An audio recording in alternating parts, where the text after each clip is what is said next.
Por fin conseguí la plata para ir a comprar. Voy a ir a comprarme una marihuana.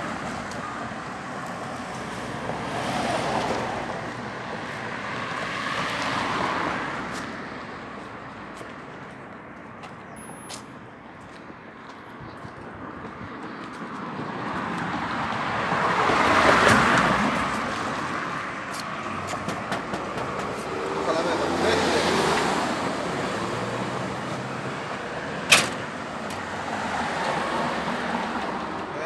Amigo, Amigo, ¿usted? ¿tienes tú, amigo? ¿Bien? Pues, Amigo, ¿sabéis que ando buscando marihuana? ¿Tienes? marihuana. Sí, marihuana. No, amigo, aquí no se vende esa huella, pues. ¿No? ¿No hay? Lo único que tengo aquí, mira cómo estoy tomando cerveza, ¿cierto? ¿Cerveza? Solamente tengo cerveza. Si quieres una cerveza, ahí te paso una cerveza, ¿no? Ya, tráeme una para verla. Ya, pues. Tráeme una.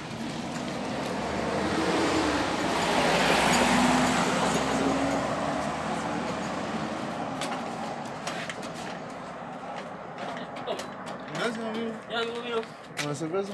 Para el camino. Yo me voy a ir porque sabéis que tengo frío y tengo que irme para la casa. Sí, también hace mucho Sí, frío. me voy a ir a abrigar porque mira, ando con pantalón corto.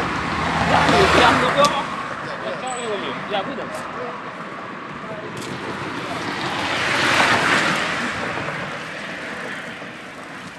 Puta la wea. Mwen se baga kompran men chak jou men. Mwen avin ple de fwa pe portal la, ple de fwa pe portal la, men apande msi mba avan marijuana la.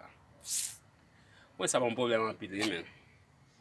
Mwen imagino men, mnon peyi, mpap travay. Men mnon kay pou mpeyi. Mwen sa bon problem an pili men. Sa mta fe la men. Mwen mge papye, m ekspire, akos de papye m ekspire, mpa men mka travay. Pou mwen ouvle papye ankon, son paket kob, m ap peye. Che ou kon sa mta fe men? Mwen, sa pa importan si mal nan prison. Ba, si mbal nan prison, ba mbal nan drog, ba zayo, mbap jam fel men. Sa mta fe la men. Ou kon, sa mwen son bon business, si mta fe. Pasi chak jou mwen avin fape potay la, mandem si mba gen marijuana ba, men. Ya, ok, mwen kon sa mbal fe. Mbal cheke artist Charles, mi se ka pa mwen konsey. E sa mbal fe. A yon problem. Ok.